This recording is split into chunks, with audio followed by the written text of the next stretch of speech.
comment ça allait se passer là, ça allait être vraiment difficile. Si en plus de gérer les personnes qui viennent, je devais aussi en même temps gérer le truc. Ça allait... Voilà, je t'ai remis animateur, on va commencer. Alléluia, que le Seigneur nous bénisse. La prédication que nous allons écouter aujourd'hui s'intitule « Ésaü vint à la rencontre de Jacob ». Oh là là, c'est merveilleux. Nous allons prendre le livre de Genèse au chapitre 33. Donc d'abord au chapitre 27, s'il vous plaît. Nous allons prendre le livre de Genèse au chapitre 27, à partir du verset 39 à 40. J'aimerais que quelqu'un écrive Genèse, le chapitre 27, à partir du verset 39 à 40. Et ensuite, Genèse, le chapitre 27, 39 à 40. Et ensuite, Genèse 33, verset 9 à 12. Genèse, le chapitre 27, 39 à 40. Écrivez, s'il vous plaît. Et ensuite, Genèse, le chapitre 33, du verset 9 au verset 12. Alléluia, que Dieu bénisse sa parole. Je vais faire la lecture. Genèse, le chapitre 27, verset 39. Isaac, son père, répondit et dit, voici ta demeure sera privée de la graisse de la terre et de la rosée des cieux d'en haut. Verset 40, écoutez bien cette partie. Tu vivras par ton épée et tu seras asservi à ton frère. Mais il arrivera que lorsque tu seras devenu errant, tu briseras son joug de dessus ton cou. Waouh! J'aime ta parole, Seigneur. Genèse, le chapitre 33, verset 9 au verset 12. Ésaü dit, je suis dans l'abondance, mon frère. Garde ce qui est à toi. Verset 10. Et Jacob dit, non, s'il te plaît, si j'ai trouvé grâce à tes yeux, reçois, s'il te plaît, ce présent de ma main, parce que j'ai vu ta face. J'ai vu ta face et c'est comme, ta face est comme celle d'Élohim, parce que tu m'as accueilli favorablement. Verset 11, accepte s'il te plaît mon présent qui t'a été offert, car Élohim m'a comblé de grâce et je ne manque de rien. Il le pressa tellement qu'il le prit. Verset 12, il dit, partons et marchons, je marcherai devant toi. Alléluia. Que le Seigneur bénisse sa parole et qu'il ajoute encore des bénédictions. Cette parole me réjouit énormément. Vous savez, j'aimerais vous dire une chose. Beaucoup de prédicateurs trouvent leur source dans la méditation de la Bible. C'est très important. Mais certaines personnes ont aussi une manière particulière que Dieu les amène à découvrir la révélation. Par exemple, le message de la délicatesse des yeux de Léa, je ne sais pas si j'ai pu expliquer ça, mais c'est venu bizarrement. Amen. Ce n'est pas venu comme d'habitude. Il y a des fois où je peux être là comme ça à la maison couchée et puis on me montre ce que je dois prêcher. Ou bien je peux être soit dans la douche ou bien en train de marcher. Mais cette fois-ci, c'était venu bizarrement parce que je regardais les photos de quelqu'un et c'est là que l'enseignement a commencé. Mais cette fois-ci, ce message de ce soir est venu pour un constat. Il s'est passé quelque chose lundi. Ce lundi-là, nous sommes partis quelque part. Vous savez, je suis dans une nation musulmane pour un temps, pour une mission. Alléluia. Et lorsque nous sommes partis quelque part, j'avais pris un moyen de transport que je n'avais jamais pris avant. Donc, j'étais vraiment, vous savez, quand vous arrivez dans quelque chose que vous êtes étonné, vous regardez un peu, vous avez l'air de quelqu'un qui, vous découvrez les choses un peu, comme un enfant qui découvre un peu la vie pour la première fois. Donc, j'étais en train d'observer quand tout à coup, j'ai entendu la voix de l'Esprit au moment qui a commencé à me parler. Et la voix de l'Esprit me disait, regarde autour de toi et contemple tout ce que tu vois. Ah tiens, mais bizarrement, moi, je suis dans l'endroit depuis des années, je passe. Vous voyez, je passe un peu. Mais bizarrement, ce jour-là, il voulait que je contemple un peu ce que je voyais. Et c'est en fonction de ça que la prédication est venue. Donc, j'aimerais vous le donner de la manière que j'ai reçu, afin que vous puissiez aussi examiner un peu ce que Dieu attend de vous. Je suis dans une nation musulmane et nous savons que les musulmans, ce sont des personnes dont nous savons qu'ils n'ont pas accepté notre Seigneur Jésus-Christ. Mais aujourd'hui, quand nous regardons la plupart des pays musulmans, ils semblent vraiment posséder beaucoup de richesses, beaucoup de trésors. Amen. Par exemple, aujourd'hui, l'une des villes ou des coins touristiques les plus visités, les plus recommandés, où même les milliardaires se tournent. Si tu n'as pas fait cette ville-là, tu n'es pas considéré, la ville de Dubaï. Et nous savons que ce sont les Arabes qui sont là-bas, vous voyez. Et quand nous regardons un peu la plupart des choses qui attirent les gens dans ces endroits, la plupart des choses qui font la grandeur de ces nations-là, ce sont les bâtisses. Ils ont bâti des choses. Ils ont établi des choses. Ils sont en avance. Ils ont des siècles d'avance sur la technologie. Ils ont des siècles d'avance sur même la mentalité. Ils ont tellement d'avance que ces personnes-là, s'ils avaient connu Christ seulement, on se dirait qu'ils vont faire venir le paradis sur terre. Je suivais un reportage la dernière fois où il y a un prince arabe qui veut construire une certaine ville qui va faire comme si c'était, je dirais pas, c'est-à-dire un long bâtiment qui va réunir une grande distance. Et ce bâtiment-là, ça sera entièrement des villes. C'est-à-dire, imaginez-vous une ville qui est comme une muraille. Vous voyez, comme la muraille de Chine. Mais c'est une ville à l'intérieur. Et ça va traverser le désert jusqu'à arriver d'une ville à une autre. Vous imaginez comment un tel personnage peut avoir ce genre d'idée, tandis que nous, les enfants de Dieu, pendant que nous, les chrétiens, nous sommes en train de nous battre entre nous, pendant que nous sommes en train de dire, lui là, il est vrai, lui là, il est faux. Pendant ce temps, les gens de ce monde sont en train de révolutionner le monde. Vous savez pourquoi je parle de ça? Parce que la Bible dit dans un verset que Dieu nous a choisis afin de manifester la sagesse infiniment grande et variée du Seigneur.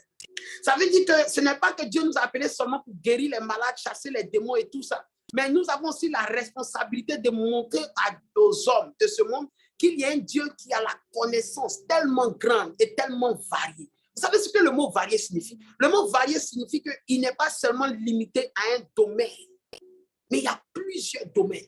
Et si vous regardez attentivement la vie de Salomon, la Bible dit que Salomon avait tellement révolutionné son temps que Salomon a rendu l'or comme les cailloux dans la ville. Salomon a rendu l'or comme cailloux.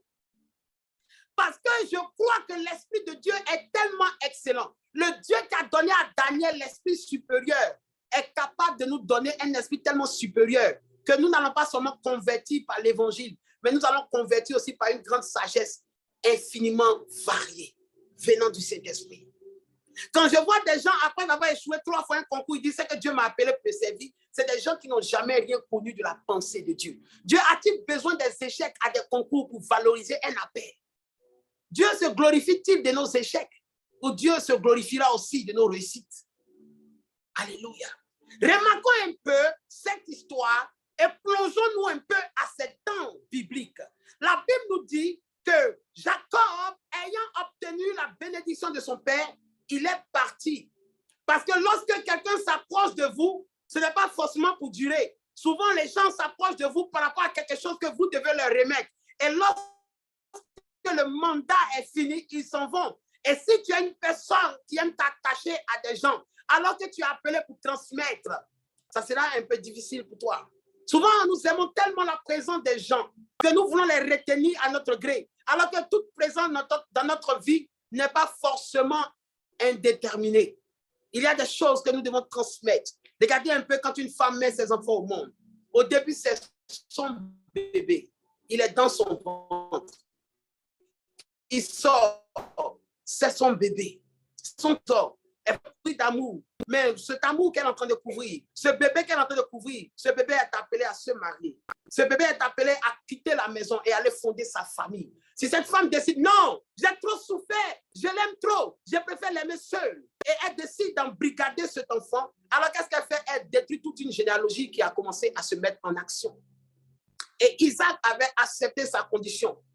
Isaac avait accepté que quand il allait transmettre la bénédiction au fils choisi, alors le mandat de ce fils dans la présence de son père était terminé. Et Isaac aussi et sa mère ont voulu éviter que Ésaü et son frère Jacob s'entretuent. Donc, ils vont envoyer Jacob dans les jalons de sa destinée. Qu'est-ce qui va se passer, bien-aimé? Remarquons ici. Ésaü va venir voir son père. Ésaü va supplier son père. Parce que Ésaü, ne sachant pas quel plan qui était derrière lui, Ésaü ne sachant pas que derrière la bénédiction de Dieu, derrière le choix de Dieu de transmettre la bénédiction à une seule personne, Ésaü ne savait pas si quelque chose aussi pouvait sortir pour lui. Mais Ésaü croyait en une chose, l'intercession auprès de son père. Imaginez-vous cet homme qui a été rejeté. Plus tard, nous allons voir que Dieu lui-même va déclarer, j'ai haï Ésaü et j'ai aimé Jacob. Donc déjà, la haine de Dieu contre Ésaü était déjà en action, si on peut appeler ça comme ça. C'était déjà en action. Mais Ésaü s'en foutait guère. Pourquoi? Parce que Ésaü savait que même si Dieu avait de la haine contre lui, son père Isaac avait de l'affection pour lui. J'aimerais que nous prenions un peu de temps pour imaginer cela. C'est-à-dire quelqu'un qui sait que les hommes le maudissent. Quelqu'un qui sait que même Dieu lui-même le rejette, mais qui croit encore qu'il y a de l'espoir si son père parle. Ésaü croyait tellement que l'intercession de son père pouvait agir, malgré la bénédiction qui n'existait plus. Parce que Isaac va dire à Ésaü, j'ai tout donné à ton frère. Et j'ai fait de tes descendants ses esclaves. Mais Ésaü savait que l'amour qui le liait à son père pouvait créer une issue favorable. Même si Isaac n'était plus le détenteur de la bénédiction, mais Isaac était un père. Et il aimait Ésaü. Et le fait qu'il aimait Ésaü, l'amour pouvait toujours créer une solution. Bien-aimé, si un païen comme Ésaü, si un maudit comme Ésaü a eu de l'espoir auprès de l'amour d'un père humain, quel espoir allons-nous manquer si nous attachons notre foi au Dieu qui a tellement aimé le monde, qui s'est offert en sacrifice pour notre liberté, pour notre amour, pour notre salut et pour notre délivrance? Dieu va-t-il fermer son cœur lorsque nous allons crier à lui pour dire, Seigneur, même si cette chose est inaboutie dans ma vie, même si je suis couvert de malédiction, mais auprès de toi, il y a de l'espoir. Ésaü, ce païen, ce maudit, savait qu'il y avait de l'espoir. Pourquoi? Parce qu'il pouvait compter sur l'amour de son Père. Si un enfant de Dieu ce soir pouvait compter sur l'amour du Père céleste, le Dieu riche en bonté, le Dieu riche en amour, le Dieu riche en bénédiction, en sagesse, et savoir que même si toute la terre se réunissait pour te maudire, même si toute la terre se réunissait pour t'empêcher d'exceller, l'amour de Dieu n'est pas tarissable pour toi. L'amour de Dieu n'a pas péri pour toi. Il y a toujours de l'espoir. L'une des choses que l'histoire d'Ésaü m'a inspiré, c'est qu'Ésaü n'est pas resté là se morfondre sur son sort. Ésaü n'a pas pleuré devant n'importe qui, il a pleuré que devant son père, parce que la bénédiction aussi était passée par son père. Ésaü savait que même s'il partait voir les hommes, sa condition ne changerait pas. Mais s'il partait voir celui par qui Dieu passait pour décider de sa destinée, alors il y aurait de l'espoir pour lui. Vers qui te tournes-tu lorsque tout se bloque? Vers qui vas-tu lorsque des vents semblent incertains? Vers qui? Ésaü est parti devant Isaac. Et il a même demandé, n'y a-t-il pas une quelconque bénédiction que tu peux mettre sur moi? Même si tu as tout dit, il y a de l'espoir. Et écoutez maintenant ce que son père va lui dire. Son père va lui dire, tu sais, j'ai dit à ton frère que tu seras assujetti. Mais vous savez, la version Louis II, nous avons été habitués un peu à la version Louis II avant que la Bible Strong arrive et la Bible de Yeshua Mashiach. Mais la version Louis II ici me dit que, après avoir dit tu seras ta demeure, c'est-à-dire ta maison, écoutez bien cette partie, Isaac va dire que la maison que Ésaü doit avoir, là, cette maison sera privée de la graisse de la terre et de la rosée des champs. Vous savez, la graisse, c'est l'huile. Et le même mot qu'on utilise ici pour dire l'onction brise le joug, là. Dans la même version, c'est la graisse qui brise le joug. Donc ici, c'est comme si Isaac était en train de dire à son fils Ésaü que dans ta maison, il n'y aura jamais l'onction. Dans les mouvements de l'esprit, les dons spirituels, il ne faut jamais chercher ça même. Tu n'auras pas. Ensuite, il dit, tu n'auras pas la rosée du ciel. La rosée du ciel, ici, c'est ce qui faisait descendre de l'eau pour irriguer les plantes. Donc ici, Isaac est en train de dire à Ésaü que si tu veux faire des projets d'aller cultiver la terre, ça ne va jamais travailler parce que la pluie va te refuser. C'est-à-dire, même si vous êtes en saison pluvieuse, le jour que toi, Ésaü, tu vas prendre d'abat, à cause de toi, il ne va pas pleuvoir. Donc déjà, le père est en train de diriger l'enfant. Et je vais vous faire signifier encore une chose qui s'est passée avec les pères, nos ancêtres. Vous devez savoir une chose. La Bible dit, lorsque Sarah a demandé à son mari de chasser Agar avec Ismaël, lorsqu'ils sont partis, Abraham leur a indiqué un chemin. Et dans le chemin, ils ont trouvé un puits. Et vous savez, le puits représente toujours une révélation. Et l'histoire nous raconte que le puits qu'ils vont découvrir ici, ce n'est pas une simple révélation, mais c'est aujourd'hui les puits de pétrole que nos frères arabes ont aujourd'hui. Le chemin qu'Abraham a mis, Agar et son fils, sur ce chemin-là, c'est un chemin où ils ont découvert des mines de pétrole. Et aujourd'hui, les Arabes sont riches à cause d'Abraham. C'est la même chose que Isaac va faire ici avec Ésaü. Et si Isaac va conduire son fils à une révélation, il va lui montrer qu'il y a toujours de l'espoir si seulement tu connais les codes de la parole. Si tu arrives à connaître les codes de la parole, tu sauras quelle est l'issue favorable pour toi. Parce que dans chaque parole de Dieu, il y a des codes, il y a des mystères. L'un des mystères qui doit se passer, regardez un peu, Dieu va dire quelque chose. Le jour où Adam et Ève seront jugés dans le jardin d'Éden, Dieu va dire au serpent, tu vas ramper sur le sol et tu vas te nourrir de la poussière de la terre. Amen. S'il y a des frères qui sont vraiment inspirés, mettez ce verset de Genèse là. C'est dans Genèse, je crois, le Genèse 4 ou quoi. Il va dire au serpent que tu vas te nourrir de la poussière de la terre et tu vas ramper dans le sol. Mais vous allez prendre Apocalypse chapitre 12. Jean, notre frère, l'apôtre Jean, il va voir un signe extraordinaire dans le ciel. Il va voir un grand dragon qui s'envole dans le ciel.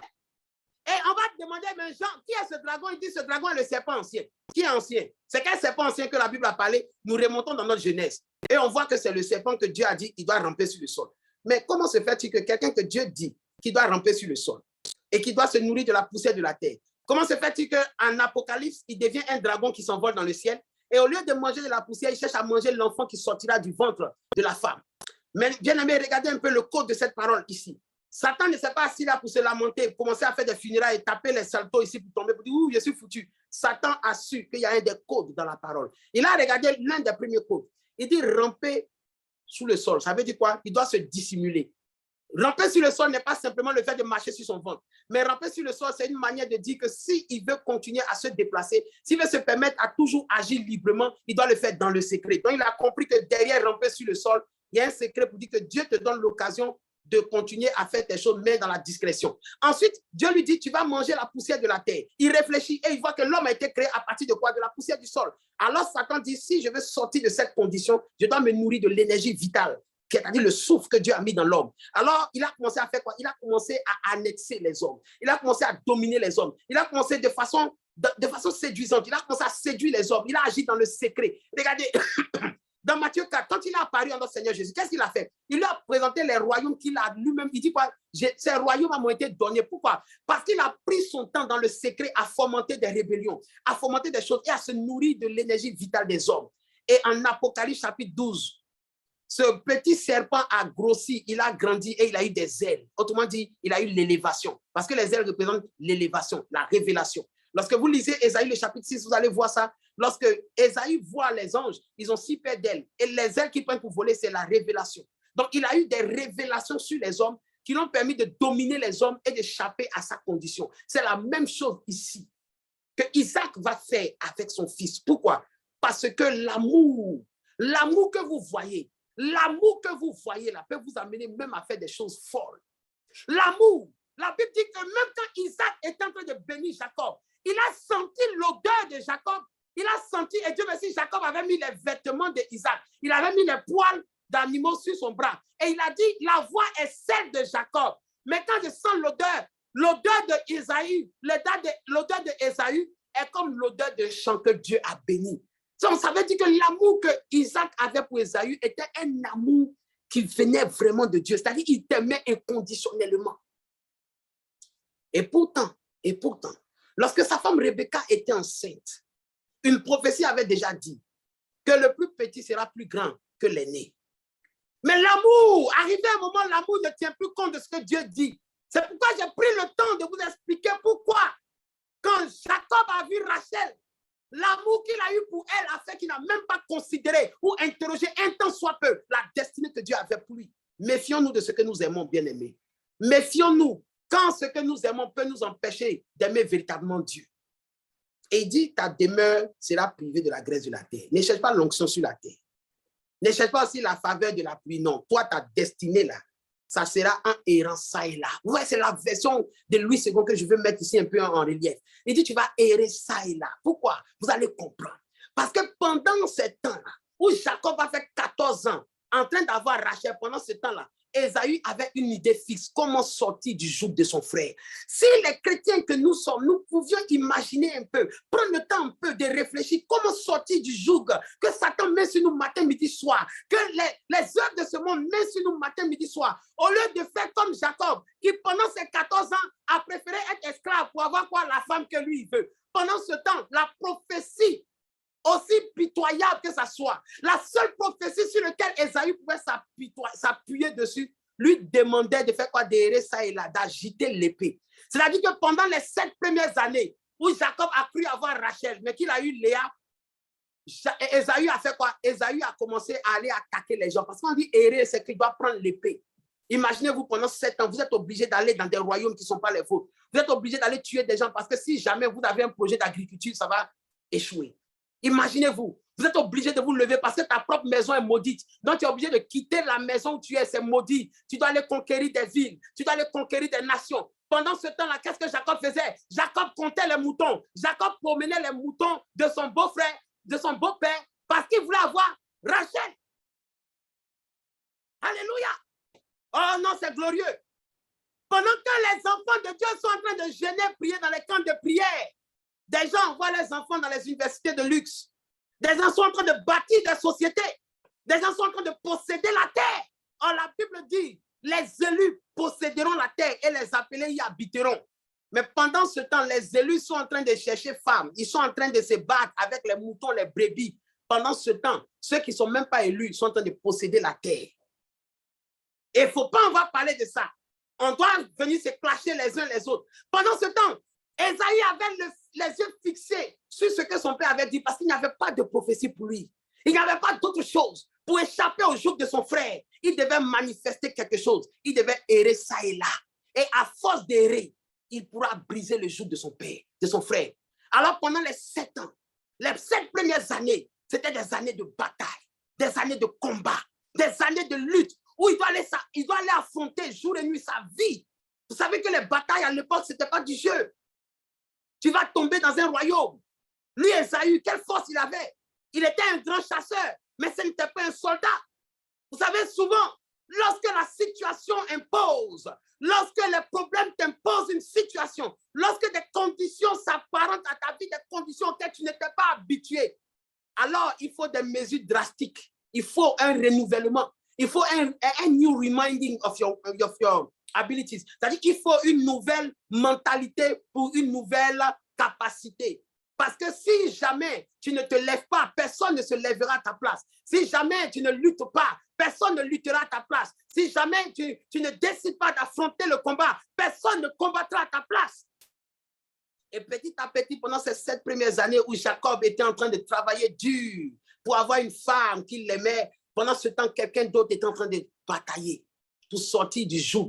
Un joug qui n'avait même pas encore commencé. Un joug qui n'avait même pas eu lieu, mais qui allait arriver. Pourquoi? Parce que Ésaü savait que le Dieu de son père était un Dieu du temps. Ce Dieu-là, même si aujourd'hui tu ne le vois pas agir, même si demain tu ne le vois pas agir, mais quand le temps va sonner, tu le sentiras dans son agissement. Vous voyez un peu? Dieu pouvait permettre que simplement lorsque Moïse a jeté le bâton, Pharaon allait crier, « Wow, libérez les enfants d'Israël, oh, libérez ». Mais Dieu devait démontrer aux enfants d'Israël que les 430 ans qu'ils ont pris en esclavage en Égypte, ce n'était pas parce que Dieu n'entendait pas. Ce n'est pas parce que Dieu avait fini sa puissance. Ce n'est pas parce que Dieu n'était pas prêt. Mais c'est eux-mêmes qui n'étaient pas prêts. C'est eux-mêmes qui ne savaient pas que Dieu était un Dieu du temps. Et que ce que Dieu dit s'accomplira toujours, peu importe le temps que ça va prendre. Dieu n'a jamais été en retard sur son plan. Dieu n'a jamais été en retard. Ésaïe savait que si jamais il cédait un instant seul à la prophétie glorieuse de son petit frère, il se retrouverait perdant. Alors lorsqu'une parole a désigné qu'il y avait de l'espoir pour lui, il était prêt à affronter vents et marées. Il était prêt à quitter son état de chasseur pour devenir un excellent conquérant. Et il a conquis. La Bible dit qu'il allait s'installer sur la montagne de Séir.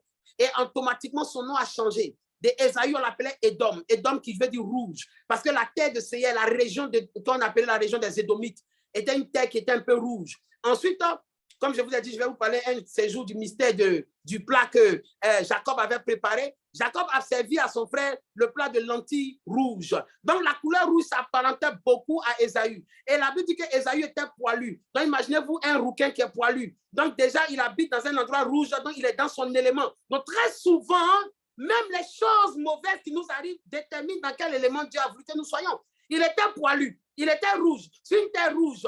Et le rouge aussi rappelle le sang. Donc lui-même aussi, il est appelé à verser le sang pour qu'il puisse sortir du joug de son frère. Maintenant, pose-toi la question, à quoi es-tu appelé? Si tu es appelé à faire couler beaucoup de salive, si tu es appelé à faire couler beaucoup de sueur avant de sortir sur le joug, et que tu t'assois là, tu veux avoir un ministère glorieux, tranquille à la maison. Il y a des chrétiens qui sont champions dans les jeûnes et prières dans les salles, mais qui sont zéro pointés à évangéliser en pleine rue. C'est comme au temps de David. Au temps de David et Goliath. Voici Saül, le oint de la génération. L'homme sur qui tous les regards sont portés. L'homme qui a tué 1000 hommes dans un combat. Pendant que Goliath est dehors en train de crier, si quelqu'un est un garçon, il a qu'à venir m'affronter. Saül, il faut sortir. C'est comme ça qu'on fait la bataille. Pendant ce temps, tout le monde est en train de prophétiser dans les tentes. Ainsi par l'Éternel, Saül va, Dieu est avec toi. Saül même, il réfléchit, il dit, cette prophétie-là, ça ne vient pas de Dieu. Parce qu'il y a des combats, ce n'est pas l'intercession à distance qui travaille. Dieu cherche des gens qui vont aller sur le terrain. Sur le terrain. L'intercession est très bonne. Moi-même, j'aime les intercesseurs. J'adore les intercesseurs.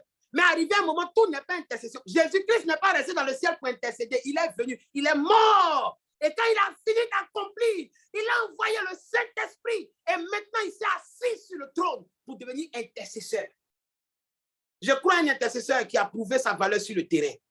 Je ne crois pas à un intercesseur qui est derrière les zooms, derrière les salles, derrière les chambres. Non. Un intercesseur, sa place est d'abord sur le front. Alléluia. Esaïe a dû aller affronter des royaumes. Pendant ce temps, le plan glorieux de Dieu mettait Jacob dans une maison. Vous savez, souvent, très souvent, remarquons, nous voyons un peu une manière dont Dieu nous met au large. C'est-à-dire, il y a un niveau de vie que nous atteignons où les gens de ce monde souffrent même pour avoir de serait-ce qu'un morceau de pain pour manger. Vous voyez? Pendant ce temps, toi, tu peux être à la maison, tu vas regarder télévision, Netflix, Amazon Prime, tu vois. Tu te lèves un peu, le frigo est rempli. Tu vois un peu, quand tu ouvres comme ça, tu dis, quand je vois la bonté de Jésus, c'est-à-dire ton frigo est rempli. Tu atteins un niveau où c'est vrai, tu ne fais plus trop d'efforts pour manger. C'est vrai que tu n'as pas la voiture que tu veux, tu n'as pas la situation que tu veux, mais manger là n'est plus un problème. Tu peux te permettre de porter les beaux habits, tu vois.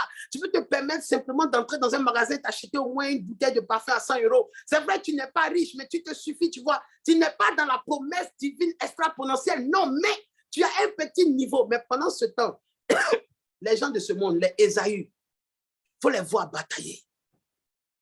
Il faut les voir comment ils s'affrontent.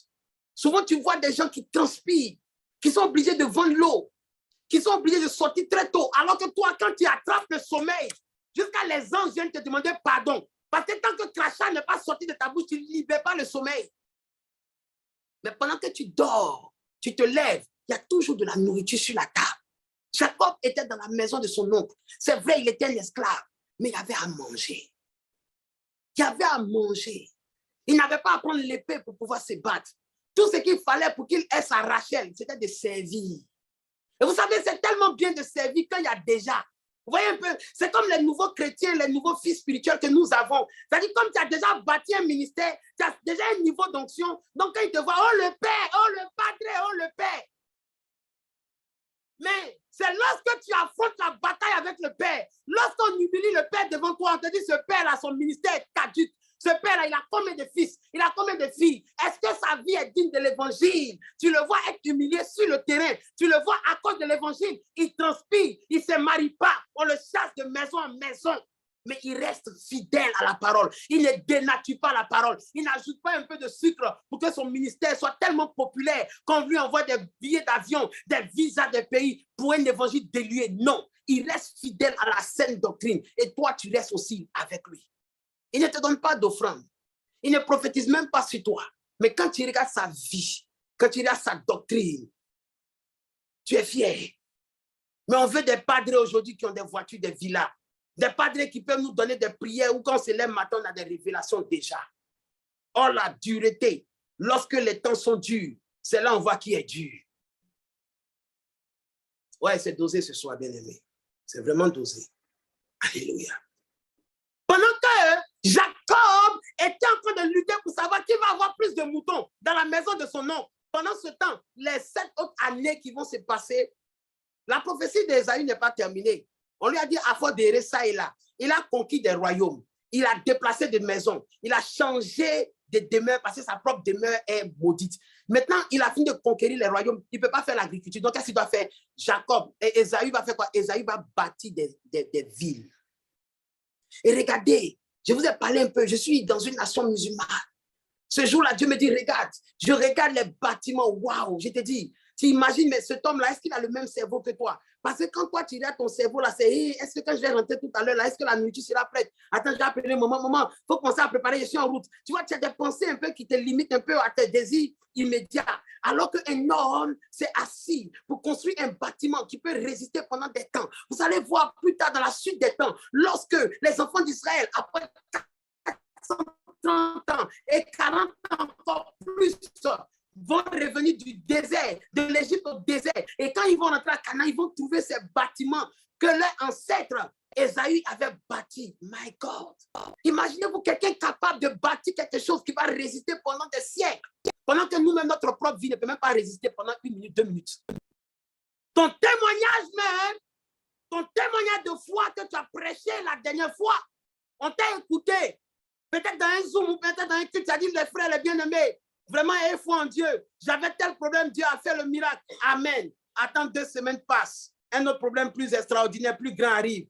Afin de Dieu, là, même moi-même, je suis un peu découragé. Homme de Dieu, est-ce que tu peux prier un peu avec moi là? Vraiment, je ne sais même plus où j'en ai. Mais où est passée ta foi? Une foi qui ne résiste même pas 1 semaine, 2 semaines, et tu veux bâtir quelque chose de durable. Tu veux bâtir. J'ai regardé ces bâtiments. J'ai regardé, j'ai dit, mais si ça là, ça m'impressionne, c'est que ce que Ésaü a bâti, ce n'était pas du n'importe quoi. Les 7 autres années qu'on ajoute sur les 14 ans, qui font les 14 ans, Ésaü a bâti des villes. Parce qu'il savait que pour pouvoir sortir du joug de son frère, il faut bâtir quelque chose de durable. Regardez un peu pendant ce temps. Au bout de 14 ans, Jacob, qu'est-ce qu'il avait? Il avait 2 femmes, il avait des enfants, il avait un troupeau. Les femmes peuvent mourir, les enfants peuvent mourir, les brebis peuvent mourir. Mais les murs bâtis en ville, ça ne meurt pas. Alléluia. Ésaü a tout de suite remarqué que pour posséder la terre, puisque la terre, la graisse de la terre lui est refusée, l'onction lui est refusée. Donc les choses spirituelles lui ont été refusées. Donc c'est sur les choses matérielles qui doivent s'établir. Et regardez aujourd'hui dans le monde. Regardez aujourd'hui dans le monde. La plupart des gens que nous voyons qui sont milliardaires, des gens que nous disons oui, c'est Satan qui les a donné la richesse là. Mais regardez leur manière de manifester la richesse. Ils ne s'amusent pas. Quand vous regardez les yachts, les bateaux qui s'achètent, quand vous regardez les bâtiments, c'est-à-dire si c'était ça que Dieu regardait pour te faire entrer au paradis, Wallahi, billahi, nous tous, on allait avoir une place garantie en enfer. Parce que les gens bâtissent de ces choses. Quand toi-même tu arrives même là, tu as envie d'être comme eux. Et regardez ce qui va se passer. 14 ans plus tard, le même Jacob va sortir de la présence de Dieu, où un ange va taper sur son côté. Et Jacob est obligé de boiter. Il va boiter et s'appuyer sur un bâton pour arriver. Lorsque Jacob va voir son frère, Jacob va se prosterner. Et Jacob va lui dire, quand je regarde ton visage, c'est le visage d'Élohim. Quelqu'un qui est maudit, quand tu regardes son visage, tu dis c'est le visage d'Élohim. Pourquoi? Parce que même à ce moment précis, même étant sorti de la présence de Dieu, ayant vu un ange, ayant vu sa destinée être renouvelée, Jacob même est impressionné par ce que son frère est devenu. Merci Marie-Guilou. Il ne dépense même pas n'importe comment. Jusqu'à aujourd'hui, c'est eux-mêmes qui vont enseigner aux enfants de Dieu que nous sommes. Comment bien gérer l'argent, comment développer l'argent. Alors que la Bible dit notre Père est le maître de l'or et de l'argent. La Bible dit, nous, le monde entier, venait voir Joseph pour avoir mangé. Tout le monde venait voir Joseph pour avoir mangé. Joseph représentait le Seigneur. Joseph était un juif. Mais à cause de la grande sagesse que Dieu a mise sur Joseph, tu étais obligé de composer avec Joseph. Avec combien de chrétiens on peut composer aujourd'hui? Avec combien? On cherche visa pour aller en Europe, on est obligé de dire, Seigneur, touche le cœur des païens, oh Seigneur, Seigneur, oh Seigneur, on va gêner. On va se priver de nourriture pour qu'un païen ventripotent s'asseye un matin et dit, donnez visa au prophète David. Vous ne voyez pas comment c'est honteux. Comme si Dieu ne pouvait pas choisir parmi nous des frères et les rendre ambassadeurs de la Belgique, de la France, de l'Europe. Il faut que toujours nous soyons là en train d'attendre que des Ésaü viennent devant nous et on va se prosterner devant eux et on va dire, tu as la face d'Élohim. Bien-aimé, que cette parole-là te révolte parce que je suis révolté. J'ai commencé à considérer les bâtiments. J'ai regardé cela et j'ai dit, mais c'est normal que Jacob va se prosterner. Même si ça là, tu viens de sortir d'une vision céleste. Même si tu viens de sortir des choses spirituelles. Mais le matériel a tellement d'impact à nos yeux. Le matériel a tellement d'impact que si tout à l'heure nous sommes en train de prêcher, que quelqu'un qui est plus riche, plus bien habillé que nous arrive, on va laisser la prédication pour poser nos yeux sur lui. Si jamais on arrive au moment de l'onction, on dit, Dieu me dit que ta femme est dans cette salle, ta femme est connectée dans ce Zoom. Je vous assure qu'en inbox, des femmes vont m'envoyer des transferts d'argent pour dire, prophète, ne doute pas, c'est mon nom, cite mon nom. Ta vie sera rassurée, tes finances seront rassurées. Tous mes offrandes, je vais te le faire. Pourquoi? Parce que tout le monde est attiré par le matériel. Tout le monde est impressionné par le matériel. Le grand Jacob, quand il est venu, le matériel d'Ésaü a fait, il s'est prosterné. Mais, bien aimé, heureusement que cette prosternation n'était pas pour Ésaü, mais c'était aussi dans le plan de Dieu. Je vais arriver à ce moment. Alléluia. Mais je veux qu'on traîne un peu. J'aimerais un peu remuer un peu le couteau dans la plaie. Parce que Dieu veut une génération de personnes qui ne vont pas se laisser sombrer dans le conformisme. Une génération de personnes dont la pensée est régénérée et illimitée. Une génération de personnes qui ne va pas essayer de dépendre du système de ce cosmos dans lequel nous baignons depuis des siècles. Mais une génération de personnes qui vont savoir que c'est Dieu seul qui a le premier et le dernier mot. Et que c'est lui qui parle et la création tout entière garde silence. C'est lui qui ouvre et personne ne peut fermer. C'est lui qui ferme et personne ne peut ouvrir. C'est lui qui positionne. Lorsque Aman régnait à côté du roi de Babylone, Dieu n'a pas fait descendre la foudre sur lui, mais Dieu a pris un Madoché qui n'est même pas sur la liste des prophètes, qui n'est même pas un dignitaire, il n'est même pas dans la descendance des rois, mais Dieu a pris Madoché pour faire tomber Aman. Ce Dieu a-t-il changé, bien-aimé? Dieu a-t-il changé? Il dit, je suis l'Éternel, je ne change jamais. Jacob, pendant tout ce temps de préparation, beaucoup vont me dire, mais père, ce que tu es en train de dire, padre, ce que tu es en train de dire, d'ailleurs même arrêtez de m'appeler padre, appelez-moi prophète David. Parce que Jésus dit dans la parole que nous n'avons qu'un seul père, c'est le Seigneur. Donc appelez-moi prophète David, hein, ça me plaît comme ça, ou bien anointing, prophète anointing, voilà, ça c'est mon nom, amen. Et regardez un peu, pendant que Jacob faisait des choses prophétiques, remarquez, si on veut comparer le palmarès de Jacob et de Ésaü, pendant que Ésaü est en train de conquérir les royaumes, en train de conquérir les territoires, en train de bâtir des villes, c'est caduque, tu vois. C'est-à-dire Jacob même qui est l'homme béni, l'homme qui a la promesse là, c'est des choses insignifiantes qui ne frappent pas aux yeux des hommes. C'est-à-dire pendant que Jacob est en train de surveiller les moutons, en train d'apprendre à être un esclave, un serviteur dans la maison de son oncle, pendant ce temps, Ésaü est un indépendant. Il est un investisseur.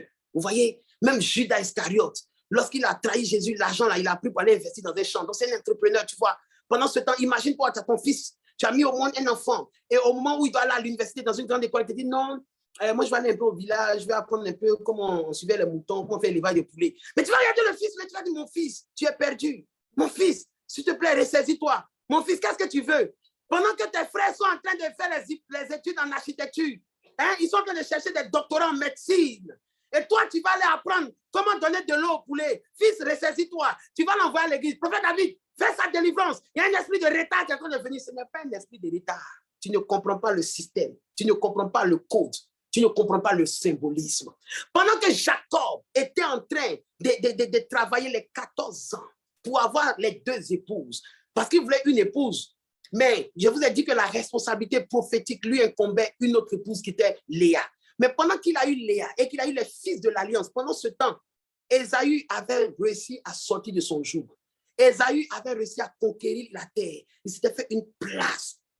Vous voyez? Et si vous lisez un peu le livre que je vous ai donné, je pense, dans Genèse 33, vous allez voir qu'après ça, Ésaü va lui dire pour la première fois, il dit, allons-y, je marche devant toi. C'est-à-dire, à force d'avoir remporté la victoire, Ésaü, il retrouve maintenant son droit d'aînesse. Il dit, je vais marcher devant toi. Ce n'est plus Dieu qui va marcher devant Jacob. Non! Vous voyez, c'est comme ça, souvent on peut perdre aussi notre droit d'aînesse ou bien perdre le droit d'aînesse qu'on a déjà arraché à quelqu'un. C'est-à-dire que tu as l'onction, tu as la grâce, mais comme tu n'as pas le matériel, alors tu te soumets aux fidèles qui ont le matériel. Tu vois, tu te soumets aux gens qui ont l'argent que toi. On dit, hey, pasteur, ton affaire de durer dans les prédications, il faut arrêter. Tu vois, non, toi, tu dois être ceci, tu dois être cela. Et tu es obligé de te soumettre. Pourquoi? Parce que tu as l'onction, tu as l'esprit, tu as le physique, tu as l'huile, tu as la graisse de la terre, tu as la faveur du ciel, mais tu n'as pas le matériel. No money, no flus. You don't have it. You are poor.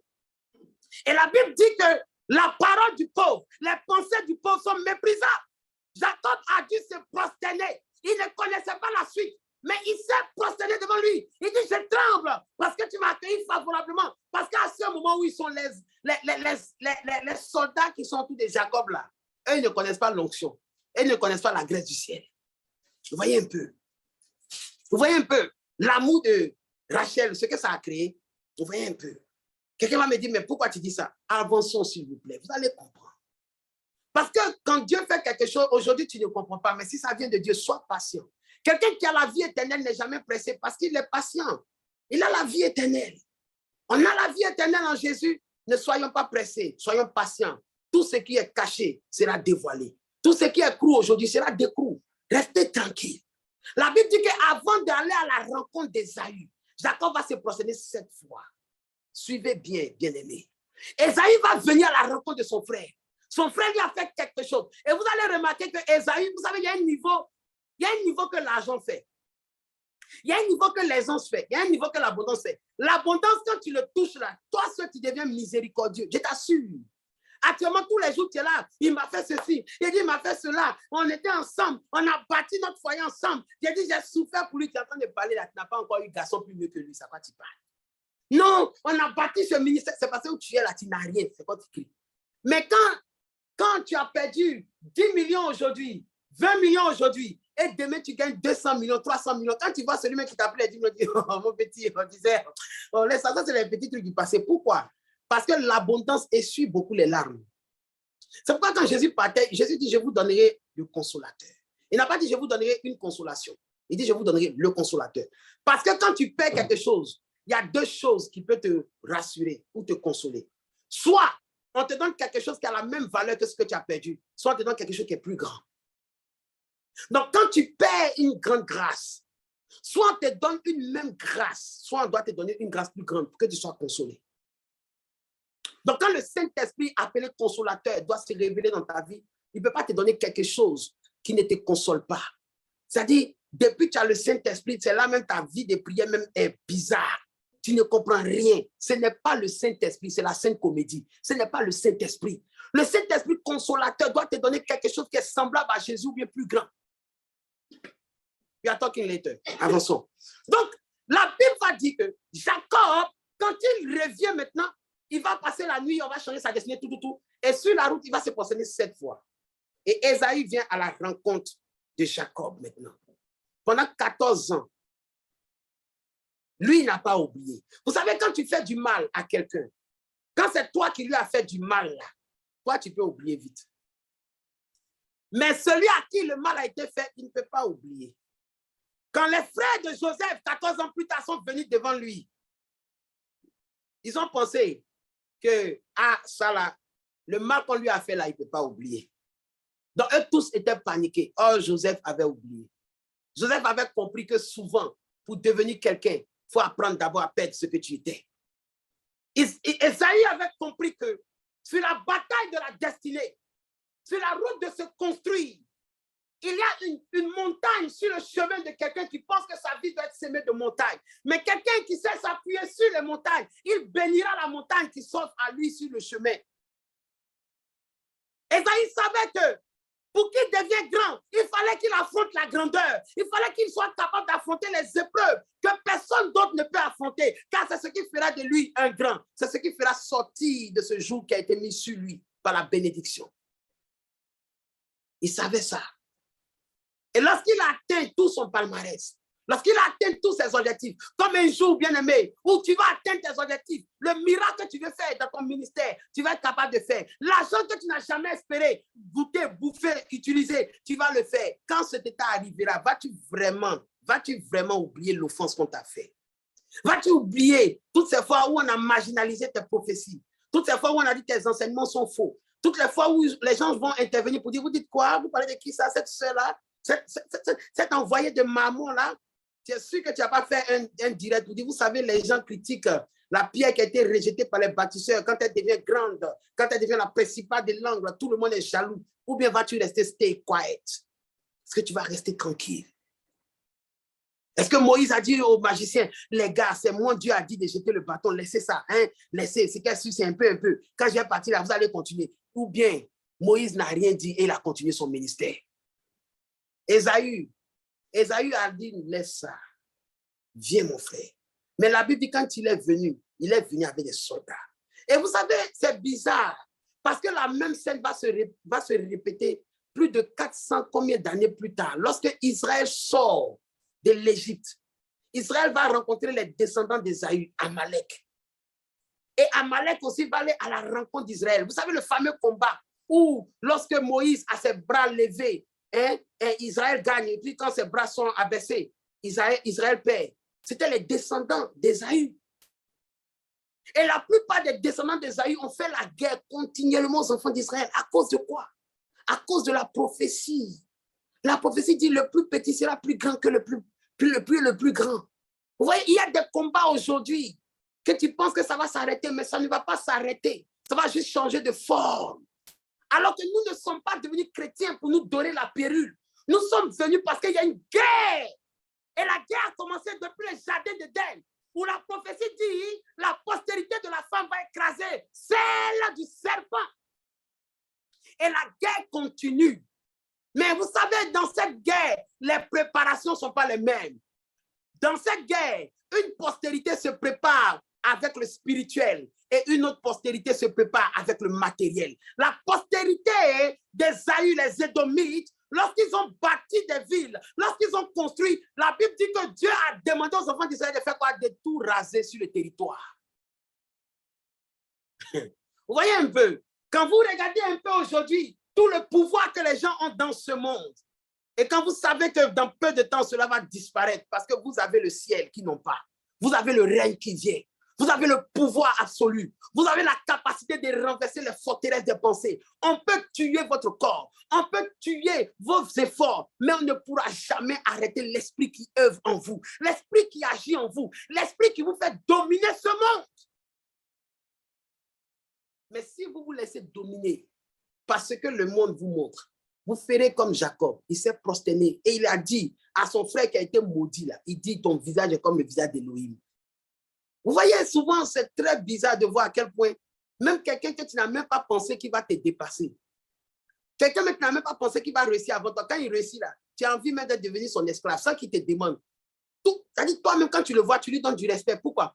Parce qu'il a réussi que toi. Il a des domaines que toi. Ah, ça se voit même souvent. Il y a des frères et sœurs, par exemple, on est en train de faire Zoom comme ça. Quand la personne, on sait que lui, il ne prophétise pas.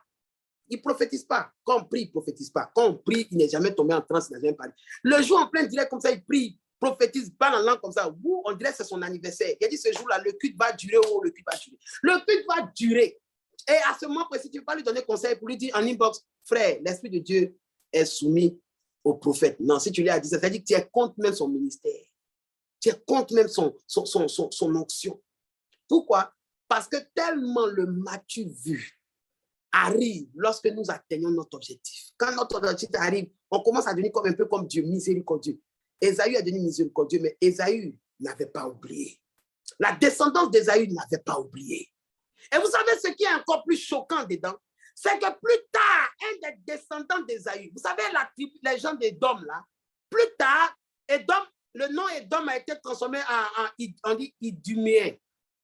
Et l'un des descendants d'Édom s'est rapproché de l'Empire romain. Et ce descendant-là, son fils a été nommé roi de Jérusalem. Et vous savez c'est qui? Hérode le Grand.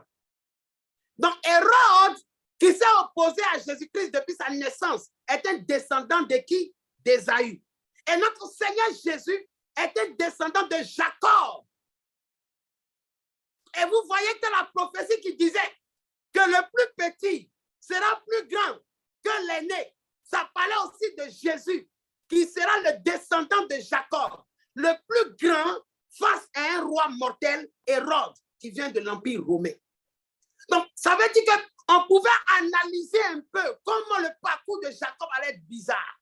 On pouvait analyser comment Jacob, au lieu de conquérir les grands espaces, il est toujours amené, Israël est toujours amené en esclave, déporté ça et là. Mais pendant ce temps, Dieu bâtissait une généalogie pure pour faire ressortir celui qui sera le plus grand. Vous savez, notre vie prend des tournures. Souvent, nous ne pouvons pas mesurer l'impact de chaque agissement que nous avons, l'impact de nos choix. C'est pourquoi très souvent, avant de nous amener au but, Dieu nous fait toujours tourner le chemin. Lorsque Dieu savait qu'il y avait encore de la résistance dans le cœur des enfants d'Israël, il les empêchait d'arriver à Canaan. Et quand toute cette génération est morte, ils sont rentrés à Canaan. Bien-aimés, le combat n'était pas terminé. Le combat n'était pas terminé. Le combat n'était pas sur le fait de dominer. Parce que de la même manière que Dieu avait dit à Abraham que sa postérité allait posséder Canaan, Ésaü était aussi de cette postérité. Donc lui aussi cherchait à posséder Canaan. Et quelqu'un qui cherche à posséder quelque chose ne va pas se laisser distraire par un autre adversaire sous prétexte qu'il vient de Dieu. Non. Il va toujours trouver une issue pour avoir la victoire. Il va toujours trouver une issue. C'est pourquoi toi que l'onction a déjà commencé dans ta vie, le plus important, ce n'est pas seulement d'augmenter l'onction, mais de conserver ce que tu as reçu. Ce qui est important dans la vie chrétienne, ce n'est pas d'abord de courir et atteindre le but, mais ce qui est important, c'est de te rassurer que tu gardes le bon dépôt. Paul a dit quoi? Paul dit, j'ai achevé ma coursette, mais j'ai gardé le bon dépôt.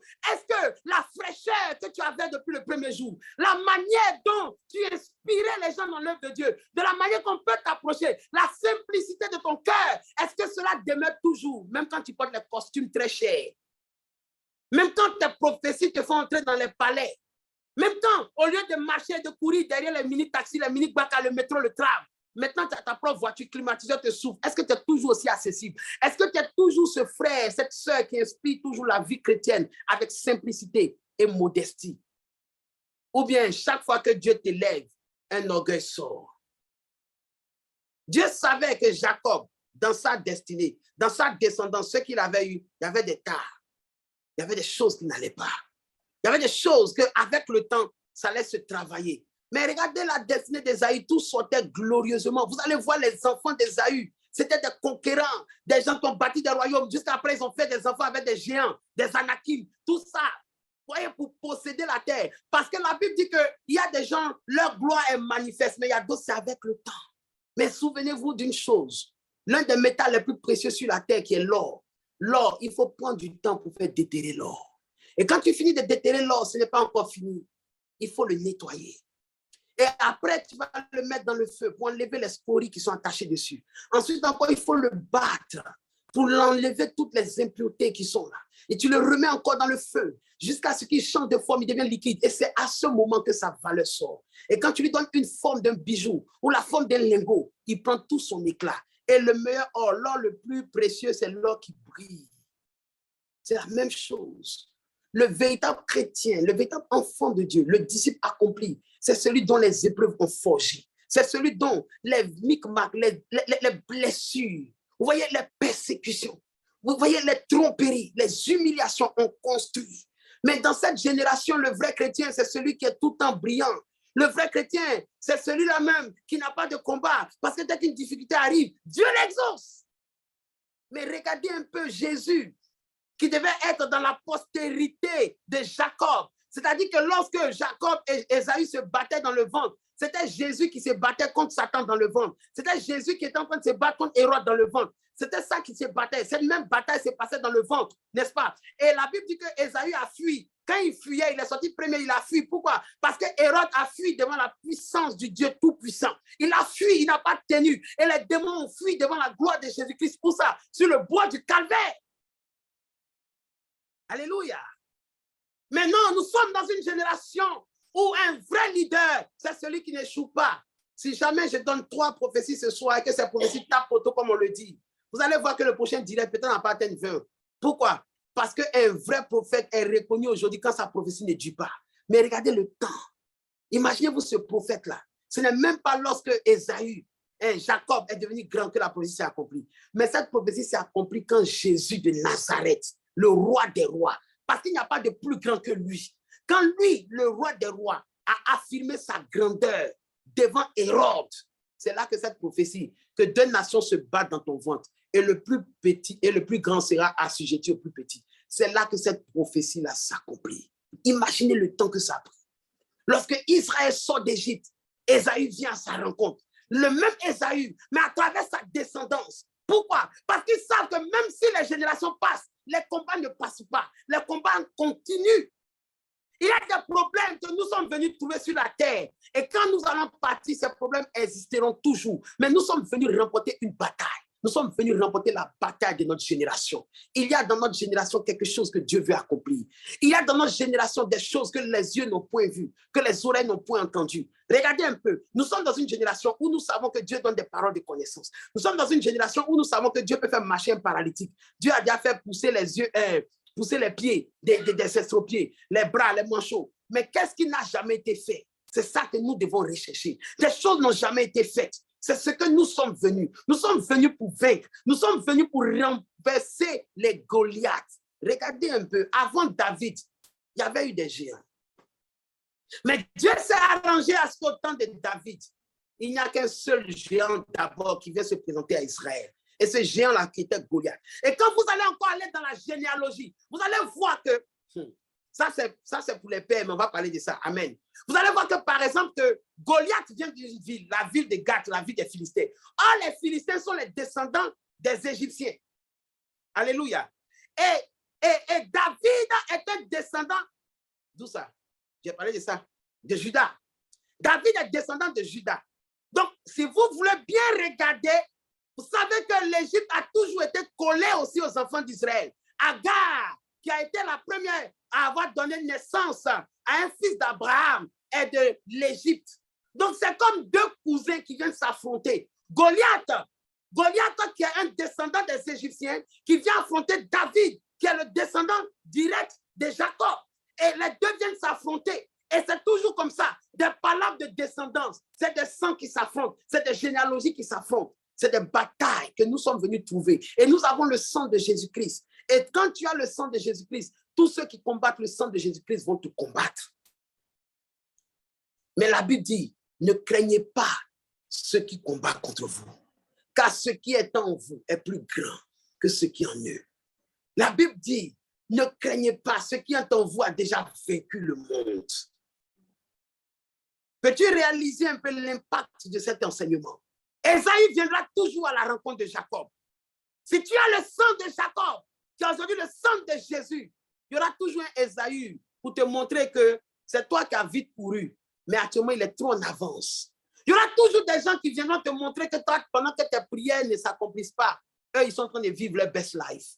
Il y aura toujours des gens qui vont essayer de t'impressionner. Vous savez, lorsque Ésaü devait croiser Jacob, la Bible dit que Jacob s'est prosterné 7 fois devant Dieu. Il s'est prosterné, il avance, il se prosterne 7 fois. Et vous allez voir que dans le cours du temps, il y a eu 7 descendants, 7 rois d'Ésaü, descendants d'Ésaü, qui sont venus affronter Israël.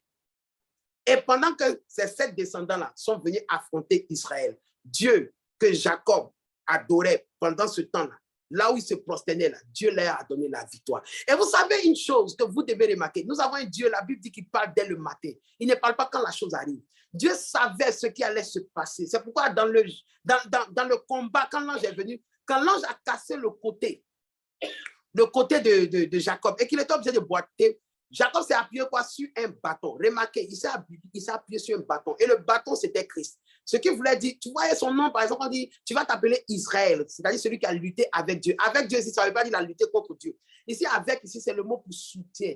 Demandez aux gens qui étudient le grec et l'hébreu, ils vont vous dire, ce mot qui est traduit par avec, ici, par du soutien de Dieu. Donc ici, Dieu était en train d'indiquer clairement à Israël que dans sa nouvelle identité, dans sa nouvelle dimension, il ne mènera plus ses batailles comme il veut. Il ne mènera plus ses batailles lui seul, mais il sera la manifestation physique d'un Dieu invisible.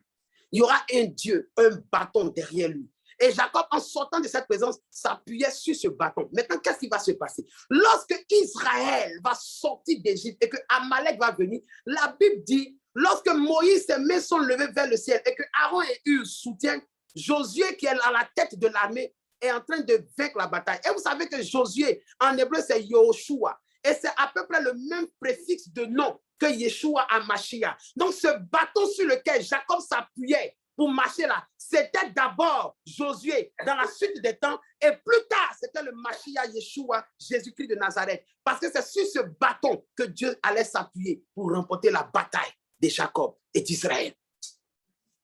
Bien-aimés, nous avons un Dieu qui est un vieux loup, un vieux père, un grand metteur en scène, quelqu'un qui voit l'avenir, quelqu'un qui voit le passé, quelqu'un qui voit le présent et qui voit le futur, quelqu'un qui connaît ce qu'il faut, comment t'équiper avant chaque bataille. Ce n'est pas quand la bataille commence qu'il faut commencer l'intercession. Non, ce n'est pas quand la bataille commence qu'on peut demander, Seigneur, que devons-nous faire? Mais c'est avant la bataille, car nul ne vient affronter son ennemi sur le champ de bataille s'il n'est pas prêt. Dieu savait, c'est pourquoi il a laissé Jacob marcher sur un bâton.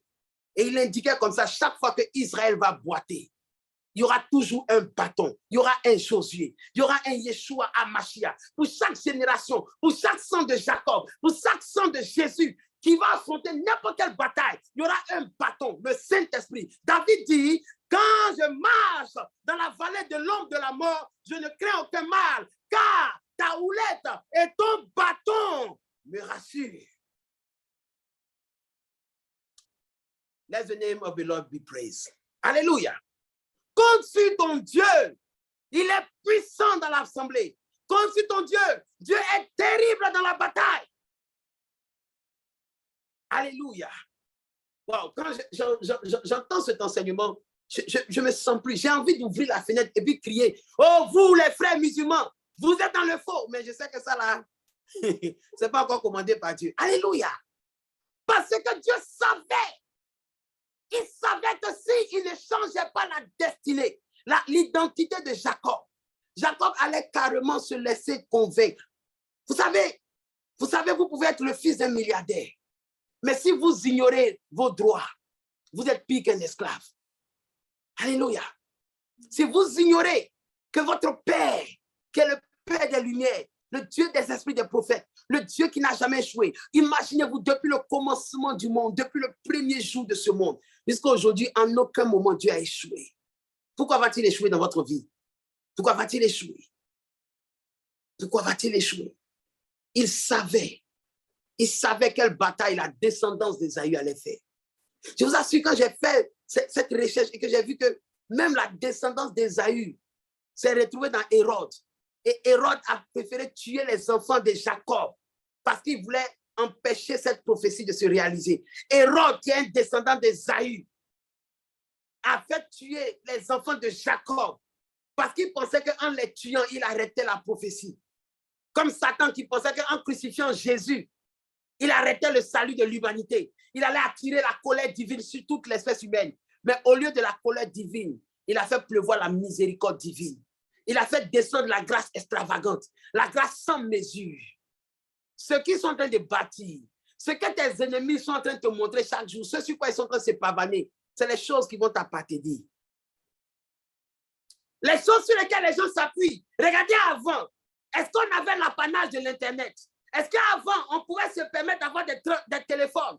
Il y avait combien de prédicateurs qui pouvaient avoir un iPhone? Il y avait combien de prédicateurs qui pouvaient avoir un iPad? Mais aujourd'hui, c'est versé, ça travaille pour nous. Les gens sont allés sur la Lune, ils ont installé les antennes, les satellites. Ils avaient eux-mêmes leur propre chaîne de télévision. C'était impossible qu'il y ait des chaînes chrétiennes. Mais regardez aujourd'hui, ça pousse. Je me rappelle un temps dans mon pays, en Côte d'Ivoire. Si tu veux avoir ta propre chaîne de télévision, on te dit qu'il faut déposer 200 millions. Mais si tu veux être président de la République, tu peux donner 20 millions. C'est-à-dire que c'était plus facile d'être président de la République que d'installer une chaîne de télévision. Mais aujourd'hui, regardez la révolution, la grande sagesse, infiniment grande et variée de notre Seigneur. Il a rendu Internet tellement accessible que quelqu'un même peut dormir, il va se réveiller le matin, il va créer sa chaîne de télé à la maison. Pourquoi? Parce que notre Dieu voit clair. Parce que notre Dieu, il est véritable. Bien-aimé, je ne sais pas qui te combat. Ça ne m'intéresse pas de savoir quelle difficulté tu vis. Ce qui m'intéresse, c'est que tu saches que tu as un bâton sur lequel t'appuyer. Et ce bâton, c'est celui du rocher des âges. Le Saint-Esprit n'a pas perdu son efficacité. Le Saint-Esprit n'a pas dit que tu vas tomber. Le Saint-Esprit n'a pas dit que si cette porte est fermée, il n'y a plus d'autres portes qu'il ne peut pas ouvrir. Je t'annonce que jusqu'en va dire décembre, tu vas toi-même te tenir là pour dire, je n'aurais même pas dû douter un seul instant de la main de Dieu présente dans ma vie. Que le Seigneur nous bénisse. Nous allons baisser la tête. Jésus, nous sommes là. Jésus, nous sommes là. Jésus, oui, nous sommes là. Nous sommes là pour toi. Emmanuel,